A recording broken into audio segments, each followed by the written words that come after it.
Good morning, YouTube. This is day 3 of the 22RE build.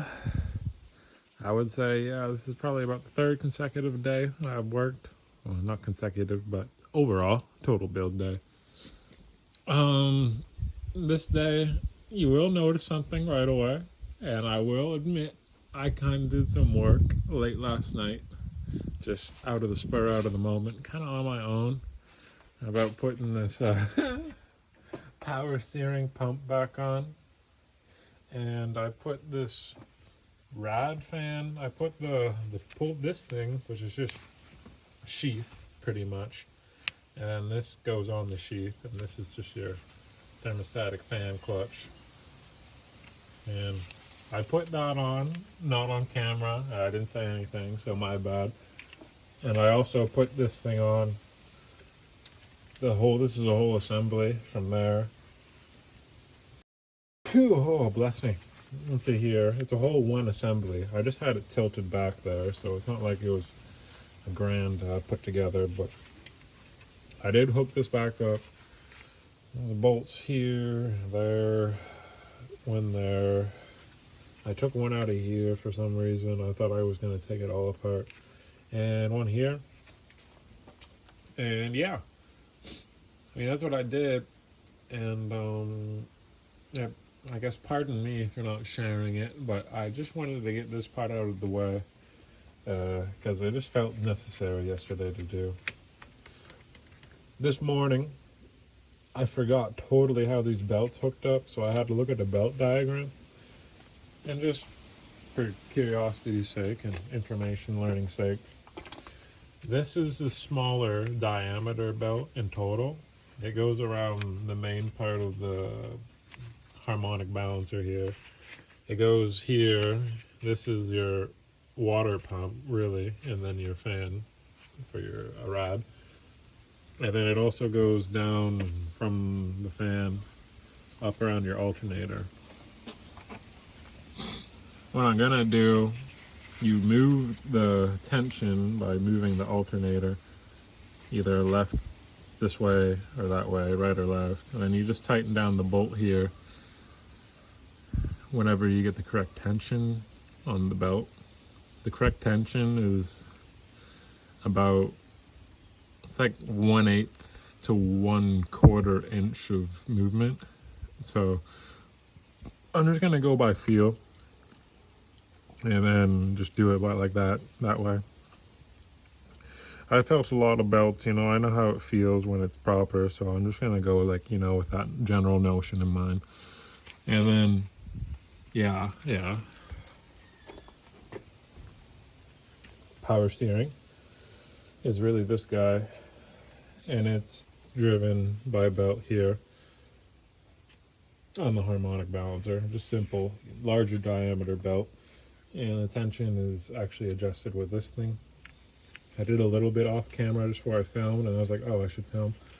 But really all you do is tighten this thing down, and then you tighten this one down once you set your tension. So this is a literal tensioner, and then this just allows the tension to move. So I'm probably going to tighten this a bit more because you can see I still got a lot of play. And yeah. And I have to put this nut back on.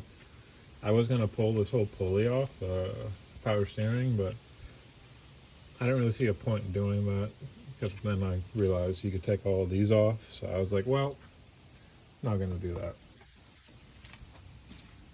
And I mean, yeah,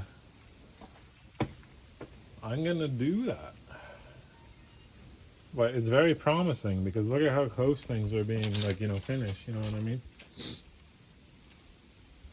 I'm getting pretty happy and pretty excited that things are coming along, but I still have to like build things slowly because, or at least, I don't know, I guess I could do it fast but not slow, because I still have to wait for the gasket for the intake manifold. That's yet to come in the mail, so I have to wait for that.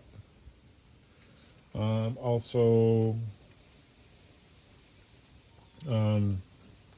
what else? Oh, yeah, horror. Horror is what else. Underneath, I still haven't been able to take out that outer race of the pilot bearing. It's stuck inside the crank. You can see in there. It's kind of dark, but it's in there still. There's no easy way to do it. There's literally no easy way to actually take the outer race out. Um, I read forums, I've seen YouTube videos. I mean, some people say they've made weird contraptions with bolts and washers to pull it out. Others have used puller kits and somehow got the puller kit on the edge of the outer race. Others have done just other miscellaneous things here, and I just don't know. I literally don't know. I have looked so many times for like an answer, and yet I've found no answer. So, or no actions that I could take in which I have like materials for. You know what I mean? So I have no clue what I'm gonna do, but I'll figure something out, and you'll be the first to know. But yeah, the transmission is giving me horror vibes, very spooky vibes. But I mean, there's a lot of things I can do around the transmission still. So yeah, that's that. That's kind of the Debbie Downer of this whole build right now, is the transmission. But we'll get through it. I'll get through it, and I'll let you know how things go. But before we get too ahead of ourselves, I am going to hook up all these belts. I'm going to get the tensions proper, and then I'll show you the aftermath. So here I go. Hello. We are back. Hopefully my microphone can pick me up. Hopefully this wind isn't too destructive to the microphone. And my phone has kind of it's been weird. It's all reliable, let's put it that way. But we're live, and look at this. Boom, boom, boom. This belt might be a little too tight now that I see it on camera here, but look at this one. We got just the proper amount. Maybe slightly loose, but it's on the alternator there, and it's here, and I know it'll turn it, you know what I mean? This one might be too tight. I'll actually just show you the process real quick, since I got my ratchet set up right here. Just put it on loosen, and give it like one. Oh, my bad. Let me tighten it again. Wrong step. Too fast. All you do, loosen this. It doesn't have to be that much. Flip it over. Loosen again. So we do want to loosen.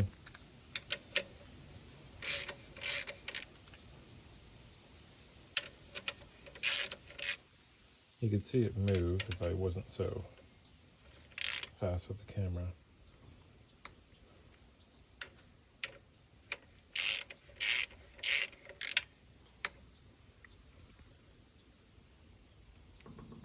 It's probably more forgiving than we had it before. And yeah, and then the process is reversibly.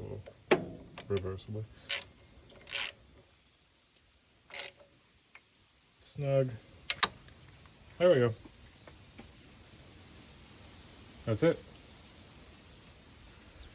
Now, belt tension is correct. I have both belts on. What I could do is put this the fan on, but I don't want to put the fan or even the rod in, as I said prior, because I just don't want everything in the way. Hello, y'all. I am back, better than ever. As you can tell, sun's high up. It's about 2-ish. Um, just got back eating some food and kind of just wanted to show you what's going on here.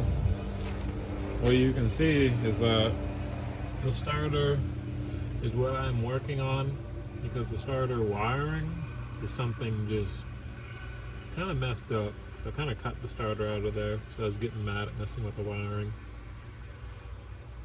I only cut one wire though.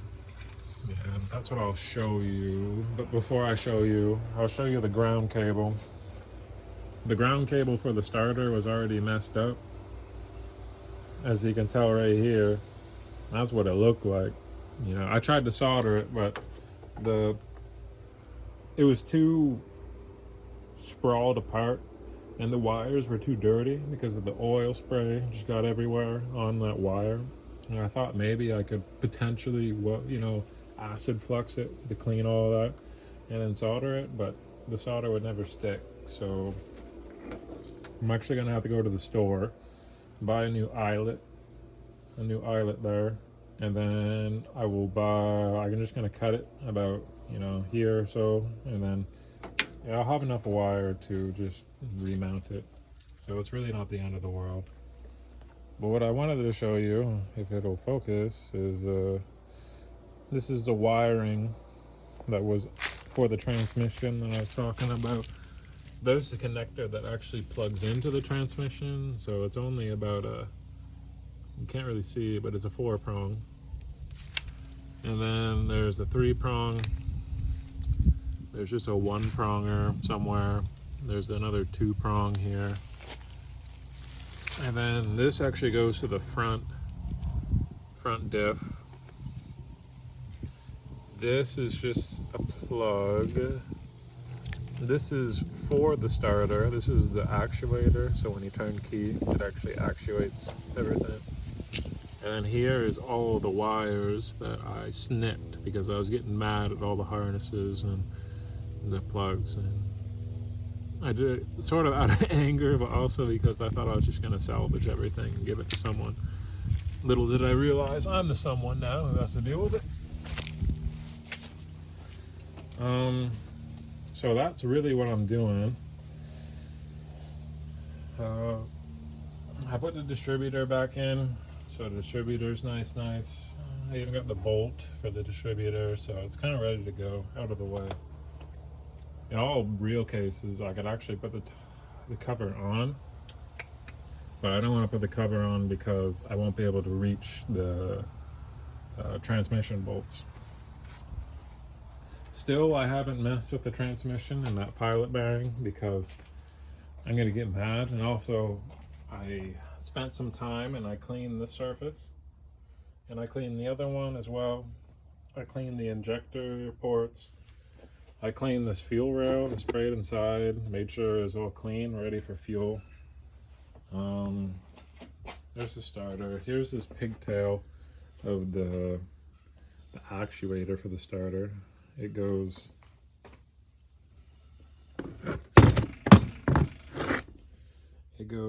in like so. That's what I think I'm gonna solder it. I'm just bringing it with you so you can see. It's gonna go here. Oh no, sorry, not here. Here. Doesn't have much room.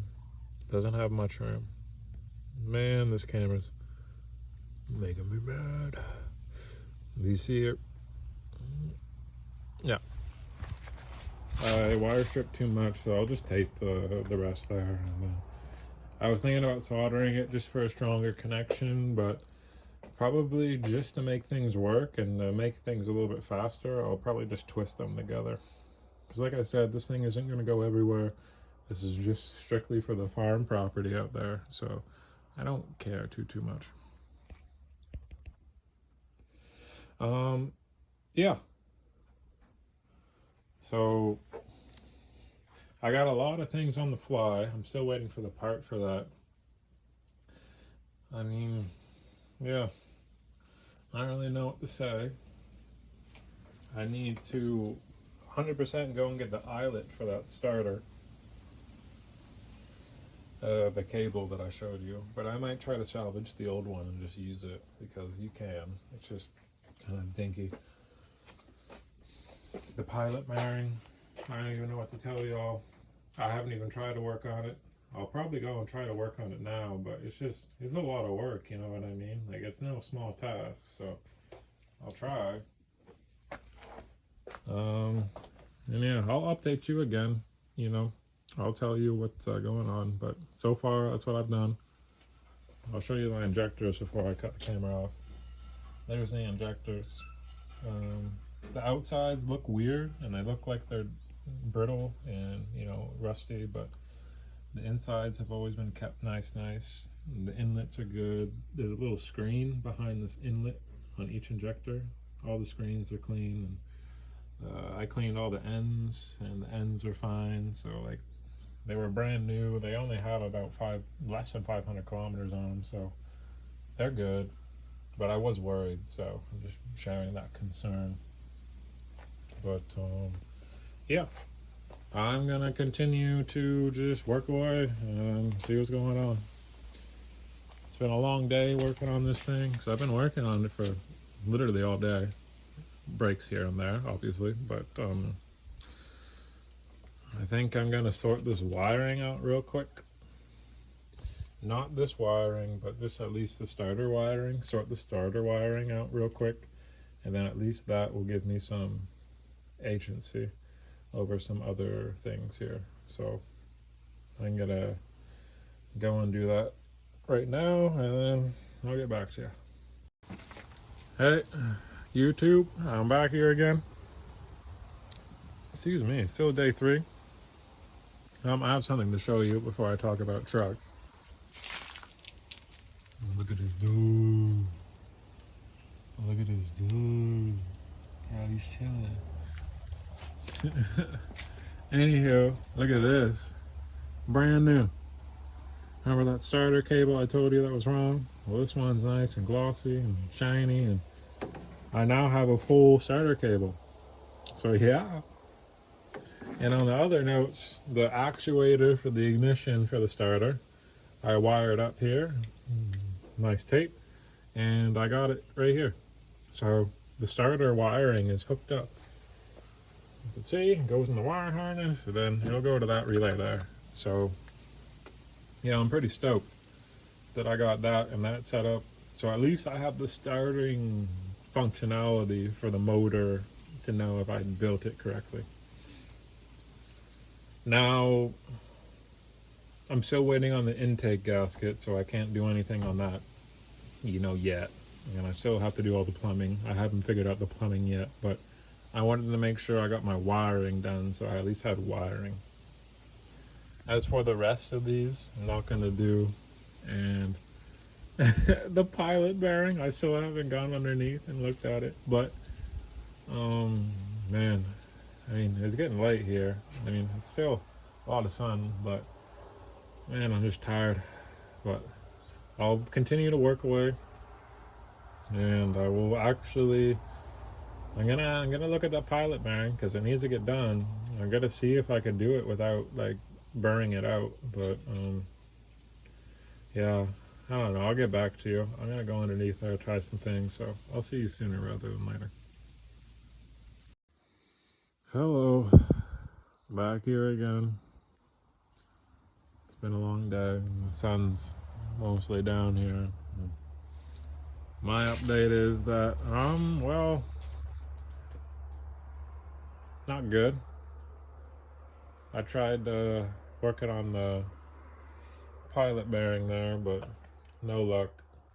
Not even gonna show you because I got nowhere really. I tried drilling 2 holes, one up top, one at the bottom of the pilot bearing, but it's hardened steel, so the bit won't even chew at it. And I have pretty good bits too, so what I'm gonna have to do is I'm gonna have to order carbide cutting bits. They're really called drilling or grinding bits. Some people call them sanding bits, but they're basically just carbide bits you can put on. Let me show you. I can put on this air grinder. And then I'll just have to air grind the bit up and down in order to make it work. So that's what I got planned for that. But I cleaned my toolbox here. Probably some other things I could clean here, but there's a whole bunch of parts back there. A little bit of empties there. Don't worry about that. And some of my other tools and stuff. So I mean, for the most part, I just gotta close up shop. I can't do any more cleaning because I've cleaned everything. Wiring, I'm kind of done already. I might do that wiring just steadily throughout the week, but there's really not much more work and not much I can record until I get new parts. That new part gasket will be in maybe a week from now or less. And if I order those carbide bits, they won't be in for a week or two. And then, yeah, and then it will be lifting the transmission up and doing all that. But yeah, I mean, I really don't have much more to do, sadly. And I wanted to do so much more, but this is it. So, I mean, thank you for like staying in tune with me. I'll give you all a good thumbs up